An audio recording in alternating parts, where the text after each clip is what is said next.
Well, good morning, or good afternoon, or even good evening, depending on where you are in this world. Thank you for joining us for today's DevOps.com webinar. I'm Charlene O'Hanlon, moderator for today's event, and I welcome you. We have a great webinar on tap today, and we have a really fascinating speaker. But before we get started, I'd like to go over just a few housekeeping items. First of all, today's session is being recorded. And if you miss any or all of today's webinar, please know that you'll receive a link following the event to access the webinar on demand. You'll also be getting the slides along with that. And we will be taking audience questions throughout the webinar, so if you have a question at any time, please just use the control panel on your screen there, type in your question, and we'll get to it as soon as we can. Okay, on to the webinar. Optimizing Innovation, Modular Toolchains that Enable Digital Transformations, sponsored by Tasktop. Our speaker today is Miten Zaveri, and he is the Senior Pre-Sales Engineer at Tasktop. Welcome, Miten. Thanks for joining me today. Hi. I'm just going to go ahead and turn things over to you and let you do your thing. Brilliant. Okay, welcome everybody to the webinar. Hopefully you're all sat down and comfortable. And hopefully this is something that you are facing, in terms of a challenge in telling your organizations, the practices that you use. So just to summarize really what the webinar is about, and just to make sure you're in the right place, really, to be honest. so I'm at the correct webinar. So some of the topics that I'll touch upon, I'm not going to really dive deep into some of these. Some of the lean practices that are associated to modularity and digital transformation, how you can use that to innovate what you are doing within your organization. Some of the things like seeing the business flow, concepts such as the value stream integration networks, and how to use modularity in your organization as an enabler rather than a sort of a broken tool chain. Okay, so that's a little bit about what the webinar is. So obviously, if this is what you've come to listen to, this is typically what I'm going to be covering today. So a little bit about me. So yes, I'm Mr. Zaveri, a senior pre-sales engineer for Tasktop. This is basically my CV summarized into like about 6 bullet points, but just to give you an insight in terms of what I do. I mean, I started off my career as a test engineer back in 2000, and obviously things like Agile, Lean were already in play at this point. But as I progressed through my career, I sort of went from manual testing, performance testing, to automated testing, to consulting around best practices, to web monitoring around the APM space, and focus very much around, more around the operations side of it, to back again to the SCM world, which is really in the trenches with the developers and how they work and how they use tools and software practices. Out really what I would say now to where I am now at the moment with Tasktop is more of an agnostic view of the world. And so it really allows me to sort of step back and just see what people are doing in the industry, and see how they're using tools, how their processes are implemented, what methodologies that they're using. And so that's just a little bit about me and where I've come from in this space. And hopefully today, some of those things that I've learned across the past 17 years, are helpful to you, and you can take some information away. So what's the problem, right? What's wrong with what we do today, or what's wrong with certain organizations and how they do things? So let's look at a couple of these problems. So the first one, organization structures, software architecture is all currently defined by your organizational chart, right? So your architect, your developers, your senior developers, and really if you sort of plotted out your organizational chart, that pretty much gives you a good representation of what your development practices are, or what your deployment practices are. Okay, so you'll have approval changes inside of there, you'll have rigid structures, sometimes some bad process, and maybe some cultural challenges. So software investment.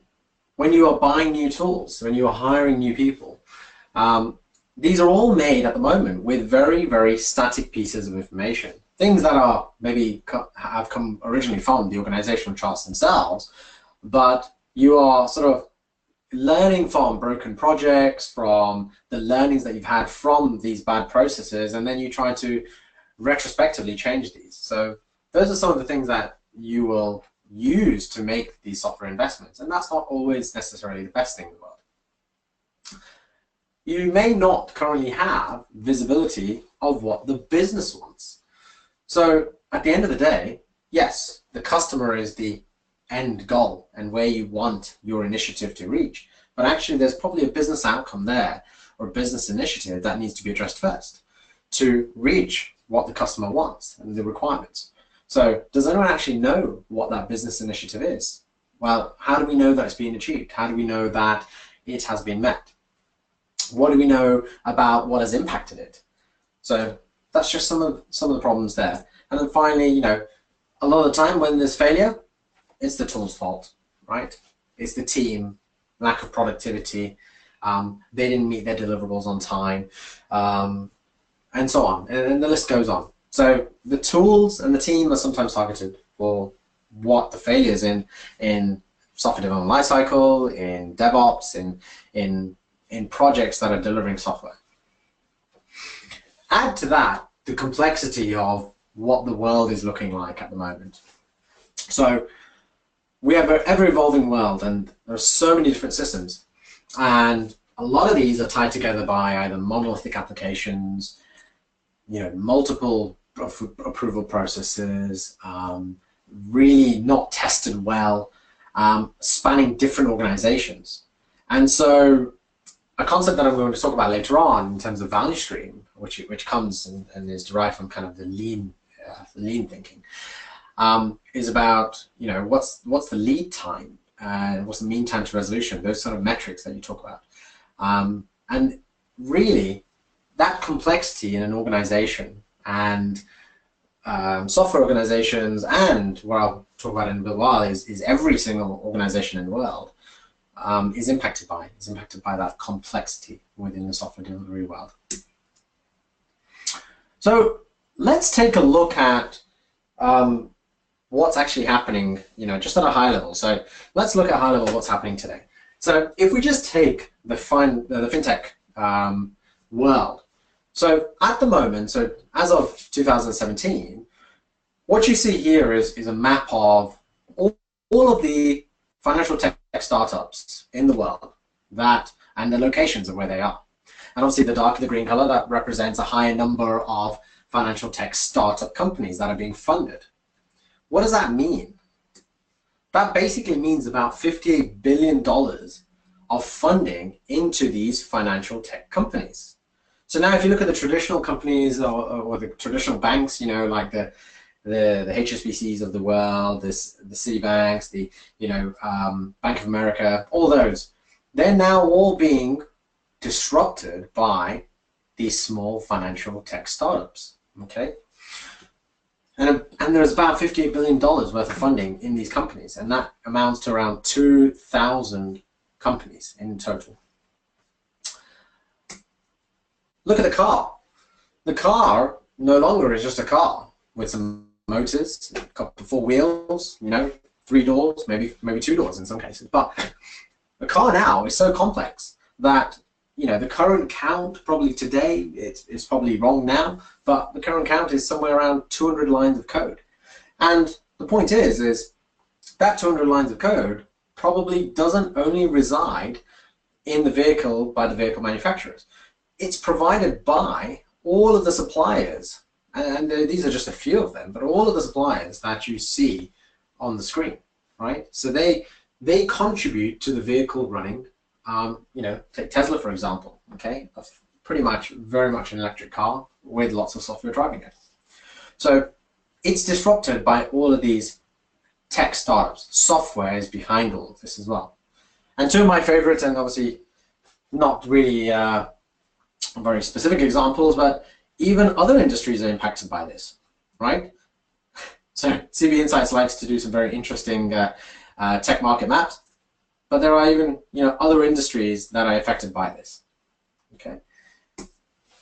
So now that we know that most organizations are going to be disrupted in some way by other organizations and their best practices and their processes and them coming into the market, what do we want to do internally as an organization ourselves to see what we are doing?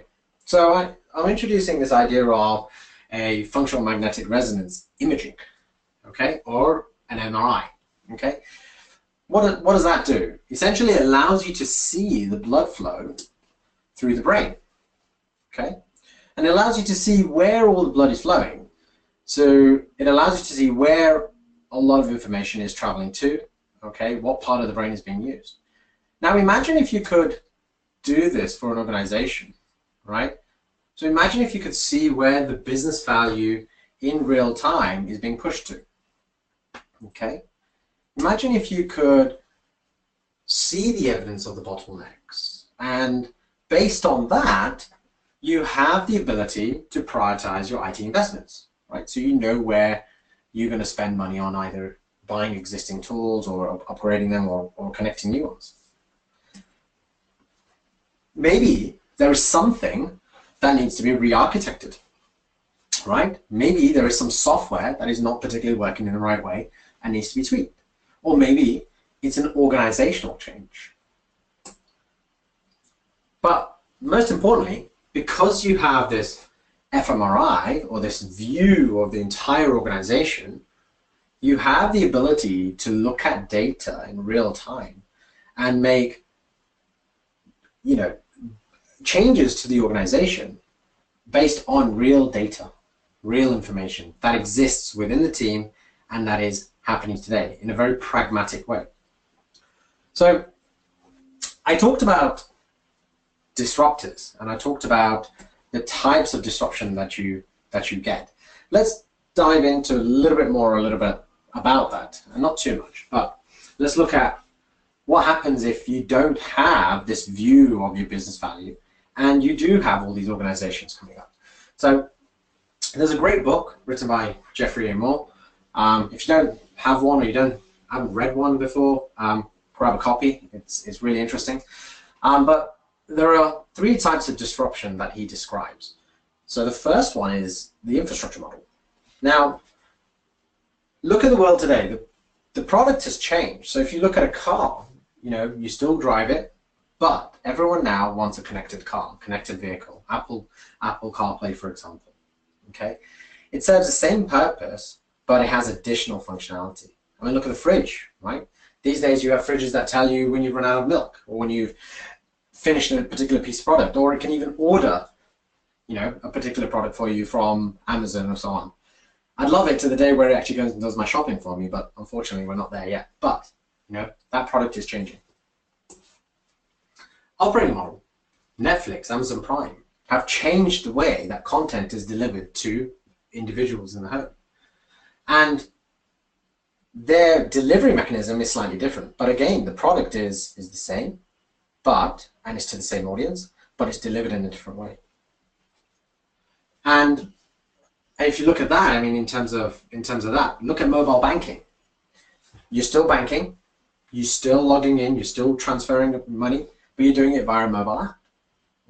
Okay, even mobile online checking. Okay, your boarding passes. It's exactly the same thing. You use it to get on the plane, but you're doing it via your mobile. So operating model disruptions. So organizations that disrupt in that way affect the business. Business model. You've got people like Uber, Lyft. You've got self-printing systems. If you wanted to print something off at home and just build it yourself. You've got things like Deliveroo for typical organizations that don't have a delivery mechanism. Well, what does it all mean? All of these organizations that you've seen in this slide, so Lyft, Netflix, people like Tesla and all those automotive companies as well, all of this drive and this change is driven by software. So a lot of this disruption is happening by how quickly organizations can improve their software processes. So Jeffrey Moore also goes into talking about how to tackle disruption. And I'm just going to cover this very lightly, but he goes into great detail about this. So there's the offensive model, and you have these 4 zones. And obviously, if you look at these 4 zones, they all have very different purposes. So the perform zone obviously is the engine room. This is where revenue is generated. You've got your transformation zone, which is essentially the area in which you are looking at ideas that need to be scaled. You've got the incubation zone, which is essentially your agile workshop, right? Where these great ideas come into the company and are baked. Okay, so there's the offensive model, which is you are going to market with a new product, and you start in the incubation zone, you find an idea that works right, you then push it into a transformation zone, in enabling you to scale that idea so that it is ready for the market. Okay, and another way of looking at it is the defensive view of the world, which is someone else has come to market with a product or a service quicker than you. So you need to address that and react to that. So that's a reactive way of doing it. But ultimately, what does this all mean? Basically, you have to have all of these different zones working together and in harmony for you to be able to react either offensively or defensively. And a lot of that change is driven by the way that software is developed within organizations. And to be effective, right, these zones must work together so that you are able to drive revenue or bring new services or new ideas or new products to the market. So I come to really the main topic of the webinar, which is value stream integration and modularity. Okay, so what is it? What is modularity and what is the value stream integration? So let's look at what components are part of the value stream. So a value stream in terms of lean thinking is all of the information that is flowing from an idea all the way to the end customer. Okay, and part of that is the value stream architecture. So what does this mean? It means that you want to enable your developers or your teams of people working together in a very efficient way. So you want to connect the tools together. And part of that is culture. Part of that is the processes that you use. Part of that is also the tools that you use. So an example is if you're using APIs, for example, to minimize how developers and new teams starting up adding additional functionality to your product integrate into that product. Okay, so that's one way if you think about value stream architecture. It's reducing that wait time. Actually, a concept that I want to introduce here is maybe there's a specific role for this. Maybe there is an individual in your organization that is the value stream architect, an individual that looks at it from a high level. And I'll go on to explain what the role of a value stream architect is. The integration piece. This is probably the most important piece. It's about connecting the flow of information between the tools and ensuring that the information is flowing between them.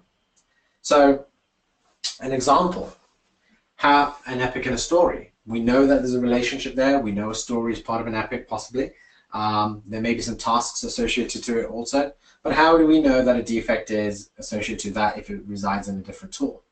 So it's about connecting those tools together and ensuring that the traceability is there so that you can track an idea or an initiative to, say, a potential bug or a defect in the system that affects it.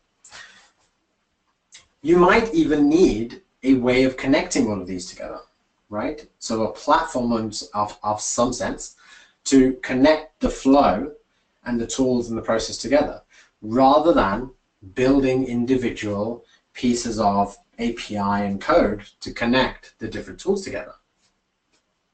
And organizations are already using best-of-breed tool chains, right?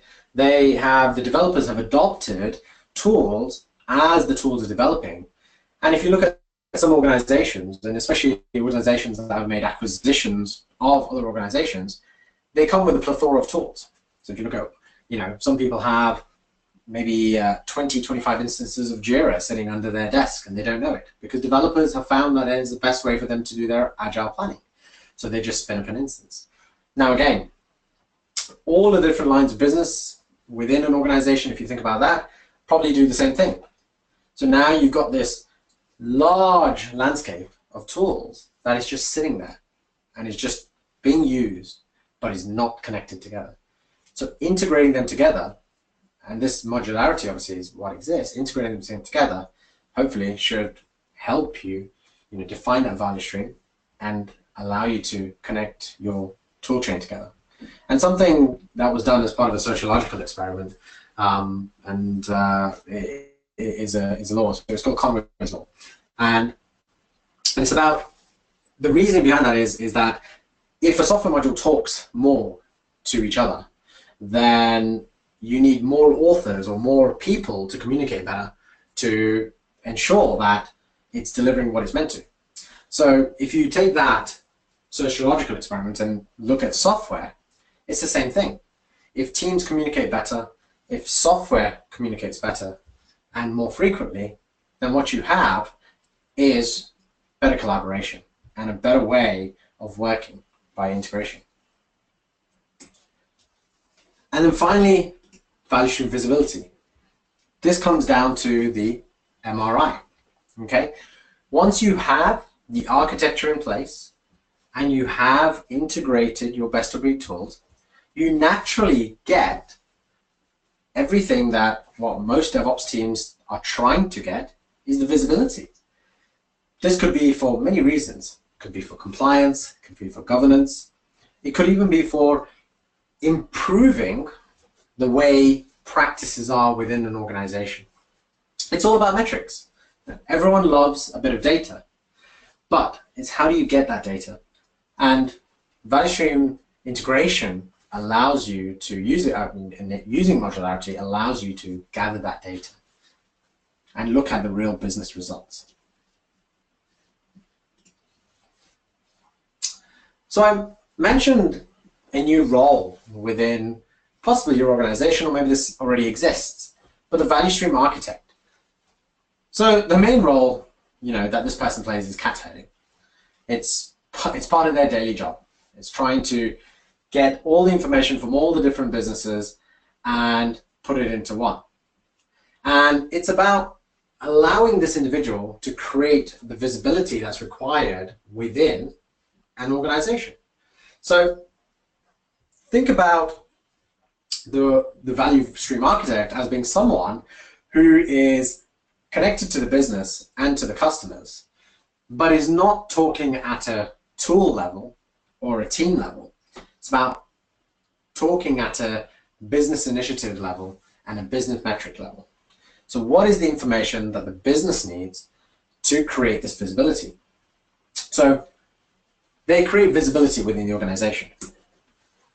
They influence, because one of the biggest things about development and DevOps is transformation. Processes change, people change, cultures have to change to be able to look at a value stream. You cannot use the same process and culture if you are going to change tools. Is that going to improve your productivity? Probably not. So it's about influencing those teams to allow them to work in a better way, and some of that output could be improvement of the team's backlogs, for example. Okay, and if you look at lean practices, it's maybe reducing the amount of work in progress.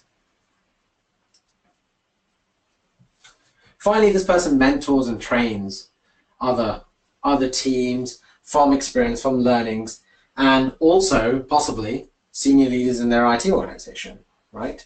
It's about identifying the gaps and the knowledge breaks that allow them to excel in what they are doing. Okay, so that I would define are the three key areas of what a value stream architect would do. So in what world do they live, this value stream architect? Well, this is the kind of typical happy scenario world. So you have your different roles within an organization, the business, project managers, analysts, and so on, customers. Okay?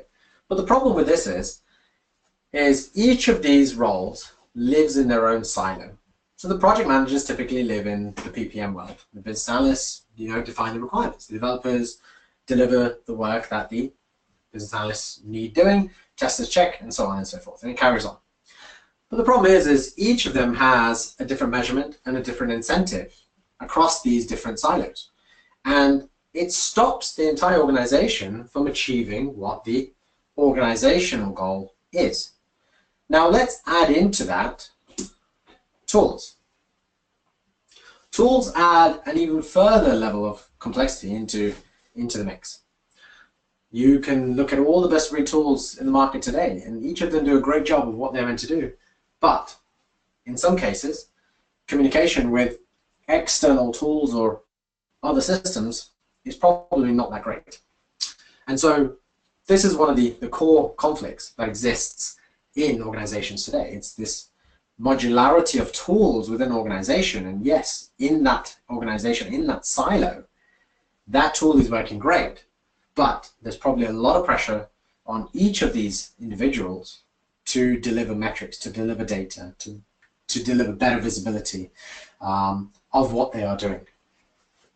And don't forget, the business is also a role in this, and the customer is also a role.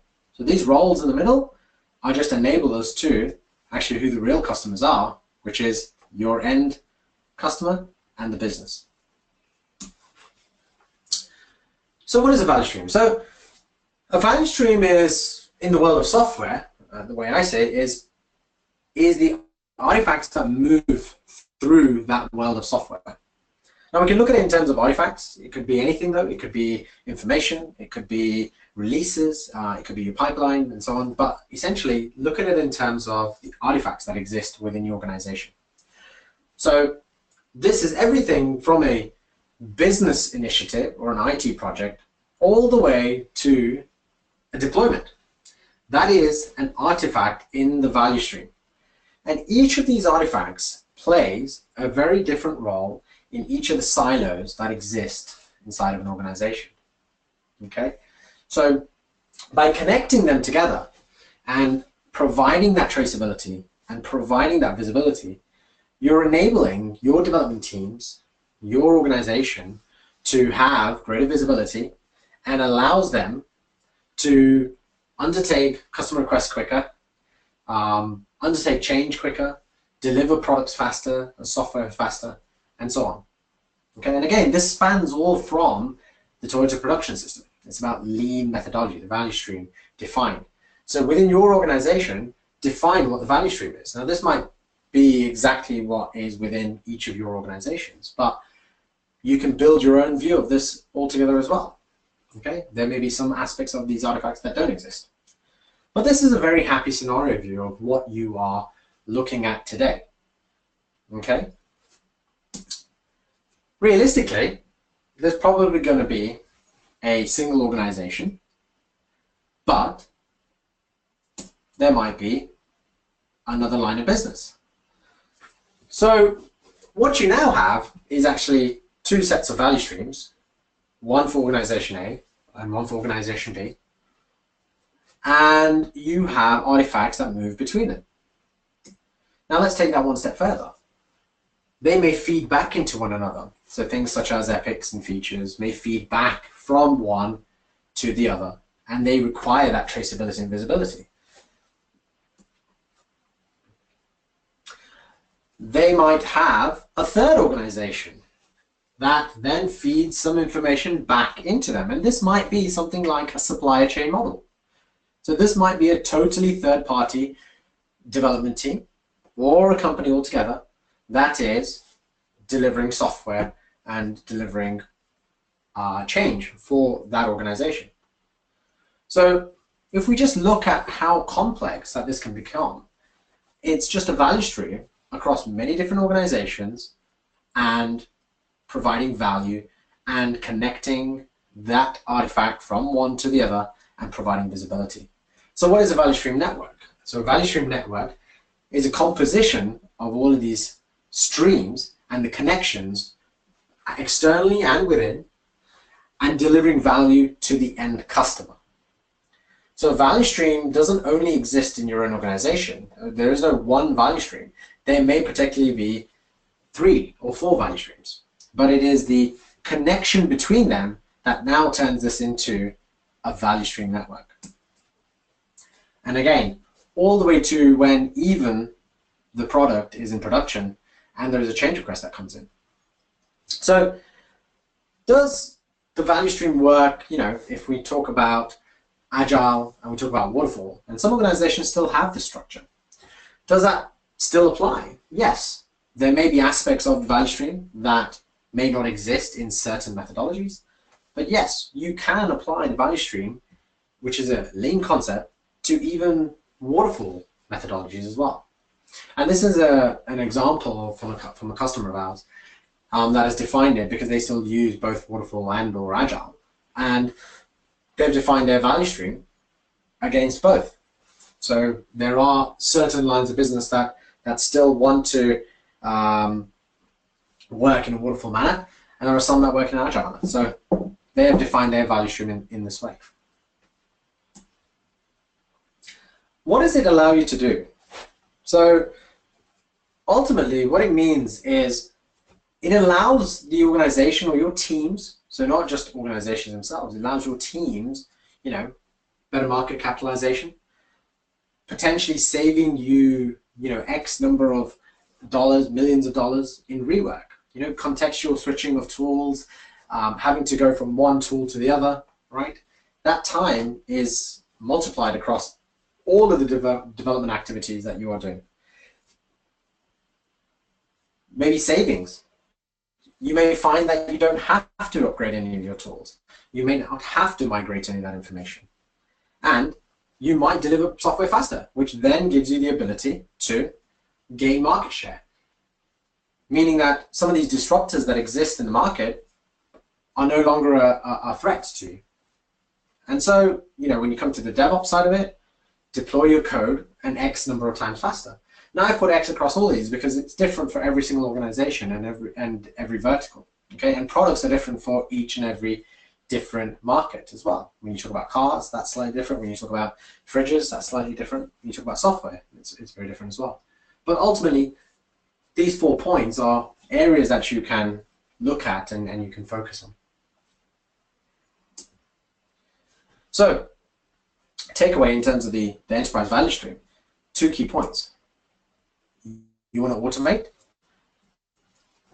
so flow the information between the teams and the tools. That allows better collaboration. Eliminate that wasted time that you have by contextually switching, having to rework some things, copying artifacts from one system to the other. Remove all of that manual work, okay, that waste that exists. Ensure that there's traceability and there's governance and there's compliance in your processes and your practices, okay? That also extends to your teams, right? Their culture, how they work. Second point is visibility. Without visibility, you don't have any of this data where you can make informed decisions. So collect data automatically. Once you've connected and built a value stream integration, collect some of that metric that you are looking at, which is all event-based information, and make informed decisions based on that visibility of data that you have. Look at that data and allow you to consolidate that information across your teams, across your organizations. And then obviously automate all of that centralized telemetry information. So now you have an organizational view of your value stream. You don't just have a team view, but you have your business objectives and your outcomes all in a single place, and you know what you've achieved. And so ultimately what that allows you to do is innovate using your existing modular tool chains. Okay, so that's allowed you to connect them, bring the teams together, bring the collaboration, the culture together as well, and work with what you have. Okay, so what's the typical journey that I see organizations go through when they look at this? So the first step in all of this is really making that value stream visible. So synchronizing your silos together. And this starts all the way from the PMO, the ITSM world, and also your software development lifecycle artifacts. So ensure traceability between these steps to give value to the value stream. Increase the flow of information from left to right. Okay, so your business initiatives, your work, your project, all that data, push it out towards your development teams. Gather information. The idea behind DevOps, the term, the coin term, is better collaboration between your development teams and your operation teams. What's that about, though? It's about the feedback loop. It's about the information coming back. So gather all of this data. Some is useful, some is not, but gather all of this information, which then allows you to look at the business logic, look at processes within your development teams, how you break down work, how you plan your work, right? What are your limits for your teams in terms of work in progress? Okay, gather all of this centralized telemetry information. And then finally, start to integrate things that typically would not be part of maybe your own DevOps processes. Things like security, compliance, governance. All of this impacts your metrics typically that people look at, things like lead time, mean time to resolution. Gather this information because this is all going to become very useful going forward to make your decisions to change your processes. So looking at, and having worked with a few different organizations, you could in theory break this up into what we call integration patterns. But in your world, this would be use cases. Okay? So for example, let's look at the very basic one, which is requirement traceability. You have different silos, different people inside of that silos, project managers. What does that mean? Typically, it might be an initiative or feature, which a business analyst then needs to build some requirements from, which then goes to the developers as some epics and user stories and tasks. And that's where the agile planning is. And then those requirements need to be pushed to the testers, because without those, they can't build their tests and so on. So requirements traceability is an important aspect of that. Now, let's look at the requirements management piece, and we add some tools into this.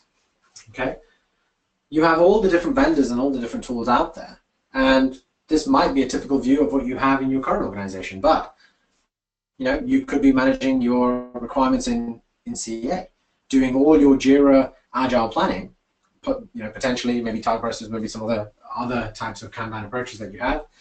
And all of your testing is being done in Microfocus, or Microfocus as it's called now, or HP Quality Center. So having that requirement management, having the view of the requirements being connected to the stories and the epics, having that lineage, having that connectivity gives you an in-depth view of what is happening in your organization. And so there are different types of integration patterns that you can look at. I'm not going to cover all of them, but these are just a few examples. Now we talk about, and I mentioned telemetry information, infrastructure a lot in here, and telemetry information as well. So a lot of this also relates to some of the DevOps practices that are happening. How do you know that a ticket impacts a piece of code in your work? Does that impact your lead time or your mean time to resolution? So some of the things that you could also include as part of this value stream are things like build to feature, for example. So let's look at a typical example. You have a Jenkins build. These are some of the common applications that you would use. How do you know that if a build has failed, that some rework is required? In some cases, you may build an integration, which is a point-to-point integration, and that may notify or send an email to a developer to say a build has failed. What I'm suggesting here is there's got to be a better way of doing that. There's got to be a way to simply alert the developers in their environment, in their context, and leave Jenkins or leave your build tools to do what they're good at, which is scheduling tasks, executing those tasks, running tests, and so on, creating builds, but automatically create a defect or a bug in the context of the developer. He's used to that tool, he or she is used to that tool, has been using that tool for a while, and they are familiar with it. So create the defect inside of their context. But at the same time, provide visibility of the fact that a defect has occurred. So now you know that a build failed, there was a defect created from it, and you've captured those two events inside of what essentially is your enterprise data stream. And that is all telemetry information. And you can take that, into any of the things around DevOps, even code analysis, right? So if you're using things like Git, GitHub, all of these different DevOps tools, even APM tools, things like web monitoring, you can use a means to connect the tools together to generate information to flow across that value stream and connect all of these silos together. Okay, so think about some of those DevOps type pieces of data that are required to provide the full end-to-end picture of what you would be doing in your value stream. So I've talked about what's the right way, what I see as a good way of connecting them all together, and some of these practices may already exist inside your organization. Okay, but what do typical organizations do today that I've come across, and what are they looking at, and how do they measure success? So there are three key areas, obviously. First part is adopting, right? Build some standards, adhere to those standards in terms of things. And this could be everything from changing the way that teams work, whether they're using waterfall, whether they're using agile, whether they're using a different form of agile, Kanban, lean, whatever it is that they're doing. But create some standards within your teams and gather that data, and it's part of the work that the team's doing, gather that data and adopt that way of working. Look at the productivity. So look at things like cycle time. Look at the data that you're getting from your PPM tools, your requirements management tools, your APM tools, your testing tools. Look at the productivity that is happening. So when you're looking at your reporting, you would be looking at things for like defect mean time to resolutions, percentage of deployable builds, number of high severity incidents after a release, number of projects in a particular status, whether you use RAG reporting in terms of red or green. Look at the cycle time for your epics. So those are all pieces of information that you would be looking at and gathering to compile together. And then finally, your quality. Your quality is defined by these metrics that you are gathering as you are working through your delivery. So quality starts right at the beginning. So by connecting these tools together and adhering to standard processes, changing cultures and teams and beliefs and processes to embed better quality right from the initiative. So how do we measure that? So that's what you would typically do, but how? So when you look at software development, there are generally some work items or artifacts that you come across. So things like your feature stories, your requirements, your bugs, and so on. Each of these is actually a flow unit. It's a measurement type. So each of them has a particular meaning. So the feature story is obviously the business value. What does the business require, and what is visible to the customer? And these are all typical, from the DevOps handbook, from books such as the Science Behind DevOps. These are all pieces of information that have come from there. And look at these flow units and look at what value they provide.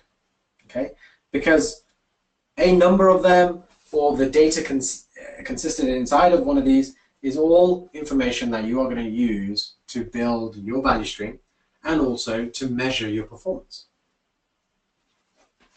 So you have the artifacts or the work items that you want to look at, that you think you can use to measure what your performance is. So what does that mean in terms of the measures? So there's a great article that I read, it was on LinkedIn, it was just a discussion in fact actually, and it was about how do you measure your success How do you measure performance? And I think the statement was that lead time is the way, right? So time from a request is delivered and running in production, okay, to things like the hours of the customer requesting it to it being resolved. Okay, so that's the lead time. But actually, defining performance and defining the success, there are actually probably 4 areas that you should look at in terms of an organization. Lead time is one of them, your deployment frequency, your mean time to resolution, and your change fail percentage. Now, the first 2, lead time and deploy frequency, typically are talking about how long it takes you to push something out to your customer. Whereas the latter 2 talk about how quickly you are able to respond to a change. So it's really a combination of both of these, or all 4 of these really, that you require to measure what your performance is going to be, and how you measure whether you've been successful at implementing the value stream in your organization and connecting them together, across that modular tool chain. And here I come across some of the metrics, obviously, that we talk about.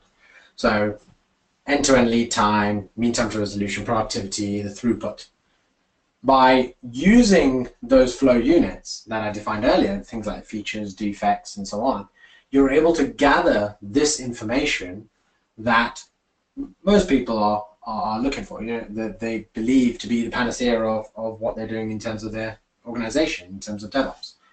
So allowing you to collect that information right from those features, those defects, those stories, gives you the ability to capture these flow metrics that are key in allowing you to produce better code, faster code, more deployments to production faster, and so on. So you measure success, you obviously define it. The easiest way is to look at it from a way of assessing and defining it. So pick a KPI, pick one that you are keen to measure. So this could be anything like, mean time to resolution, for example. So when a defect comes into your environment, how quickly does it take to get resolved? And this is across all of the different silos. So one thing organizations tend to fall back on is, well, I look at my PPM reports, and I know that there was a request here, and it took me maybe 2 months to deploy. Actually, that's pretty good in what we do. But how do you know that that was actually 2 months of work in one silo? It might be that 50% of that was in one area of your business. So modularity allows you to break down that single value and look at actually the snippets of information and where that time was actually spent. Okay, so look at one KPI, agree a common goal, identify the team obviously that needs to work on that, and obviously look at what the business needs to change and what the business process is to gather that data. And then obviously you just define the differences. Look at what you were doing today and look at your new modular way of doing that, right, in terms of value stream. And a lot of this, comes down to, again, Gartner talked about, bimodal IT. Allow some organizations to work in their old way and some parts of the organization to work in a more agile way. But obviously what happens then is the older ways of working just get strangled by the new ways of working, and then there's pressure on the old way of working. So take a clean start, look at that modular approach, and then compare actually what is working for you. So I've talked about this from a process and a high-level view in terms of some of the practices that are involved in defining a value stream, looking at modularity in your organization, and how that sort of helps you, and how some of these practices can actually lead to better delivery of code. How does that help? So a little bit about Tasktop actually. So our vision is really about connecting all of the different software tools out there in the market, and some of the key influences inside of Tasktop are some of the people that you would have seen in the industry today. So Gene Kim is strategic advisor to Tasktop, and obviously an author of the DevOps Handbook. Some of the practices that we're looking at and some of the initiatives that we're driving are very much in line with what Gene talks about in the DevOps Handbook and obviously the Phoenix project. You know, a new person who's joined our team as well is Dominica de Grandes, who's obviously the author of Making Work Visible. Okay, so all these practices about reducing contextual switching, some of the processes and the best practices around how to scale as an organization, how to scale your development practices, are all areas that we very firmly believe in and are actually embedded in the culture of the organization. Very quickly, you know, we're a global company. We provide integrations to all of these tools. So I talked about connecting everything together. We have a very easy solution to allow you to do that. I have many partners across the world, and we validate and test and ensure that all of these connectors are working, and these tools are supported, because we're conscious of the world that you do use best of breed and you do have many tools within the organization. And just to kind of give you some faith in terms of this does actually work, this is actually a view of our own company. So we dog food our own work. So we connect everything from Salesforce to Target Process to Jira, you know, to builds, to security checks, continuous integration, deployments to environments for VMware, change sets, everything. And we capture all of this data into this centralized telemetry database so that we can look at our own performance and make conscious decisions about what's working and what's not. So it is possible. You can do it. And we have worked on doing that from within the culture of the company and by doing that. So if you do want to sort of take a look at and see what does your integration landscape look like, you know, what does your value stream look like, how do things flow in your organization, how they're connected, where you gather information from, click on, obviously, go have a look at tasktop.com, demo request. Someone from your area, from your geography will contact you, and we can help you visualize what you are doing in your organization and help you connect some of the tools that you have, just to further enable looking at it from a modularity and a value stream view. So that's the end of my webinar. So really appreciate everyone listening in and tuning in today. Catch me on Twitter, obviously, I'm there. You know, visit obviously the tasktop.com site as well. But do you have any questions, I guess? Yeah, so let's go ahead and take a look at the questions that we do have for you. Our first question, we get metrics like cycle time from our PPM tools. So how is this different? So if you have metrics gathered like cycle time inside of your PPM tool, one of the topics that I mentioned about, obviously, one of the areas we talked about is modularity. The PPM tool cycle time only gives you visibility from when work was requested to when it was completed. So you don't really have the visibility of what happened in between. So by integrating your different best-of-breed tools together and by connecting them, you can actually see where, you know, if there are any bottlenecks, where they are. It might be to do with your build systems. It might be to do with development activities. By just having that cycle time in the PPM, you're not going to see where actually the work is broken down and where the bottleneck is. Right, great. We do have time for audience questions. So if you do have a question for Miten, please go ahead and use that control panel. We have about 5 minutes left, so plenty of time. Next question, why can't we just use the APIs in our DevOps tools to integrate our pipeline? Yeah, it's a great question. So a lot of the time, organizations tend to do this. So this isn't different practice. I mean, a lot of organizations in the market actually build their own connectors, build their own integrations between APIs. But look at the amount of effort and the cost that's involved in doing this. You have a development team that builds the connectors together to connect the tools. If the tools change, there is a cost to making that change to your integration, okay, or to integrating that pipeline. And then maintaining that integration. If something changes, if a business process changes, how does that affect what you're doing at the moment? So a lot of what you build using the APIs can sometimes be brittle. And actually one aspect of what the value stream allows you to do, and especially modularity and what Tasktop allows you to do, is connecting that in a much more less brittle way. We validate each of our integrations and our connectors daily, and we run around 500,000 plus tests on all the different APIs and the integrations between all the different tools and connectors that we have. So, you know, we're an organization of around 200 people.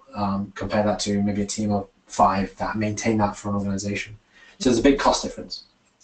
Okay, all right, great. Next question. How much effort does it take to set up and maintain the integrations between all the tools? So if you were to do this yourself, quite a long time. Okay, but if you were to do this looking at it from a Tasktop solution point of view, then not very long. So connecting the tools together is very quick. Probably as long as you understand the business process behind it, the flow of information, and what's happening, then you can connect that pretty easily within sort of about a couple of days easily. Maintaining it is actually very easy. So if something changes in the business process, we use something called a modular-based approach as well. So if the process changes, we simply configure the process within Tasktop Hub itself, or Tasktop itself, and this allows you to really react to what the business is doing and the flow of information and where that needs to go, basically. So it doesn't take you very much time to maintain that within Tasktop itself. Okay, great. Guys, if you have any more questions for Mitten, please go ahead and use your control panel. That's all the questions that we have right now. So we'll give you guys another minute or two to see if any other questions come in. While we're waiting, do want to remind you that today's session is being recorded. So if you've missed any or all of today's session, you will be able to listen to it on demand, and you'll receive a link to that webinar on demand via email following today's webinar. Excuse me. Okay, also want to remind the audience that we have a ton of other webinars listed on the devops.com website, so you can just log on. You'll also get the link to today's webinar will also be on the devops.com website. So if you lose your email, you can always go there. But yeah, please be sure to check out the other webinars that we have listed and sign up to any that pique your interest. Okay, we also have, and that also includes a number of webinars coming from Tasktop, so please be sure to take a look at what we've got going on. Okay, well, it looks like that's all of the audience questions that we have. Mitten, I would like to thank you for being such a great presenter today and providing such an awesome webinar. It really was interesting to watch. I appreciate it. And I'd like to thank the audience for joining us this morning. And I guess that's it. Have a great day, everybody. I hope you join us for the next webinar. Take care. Thank you very much. Bye-bye. Thank you.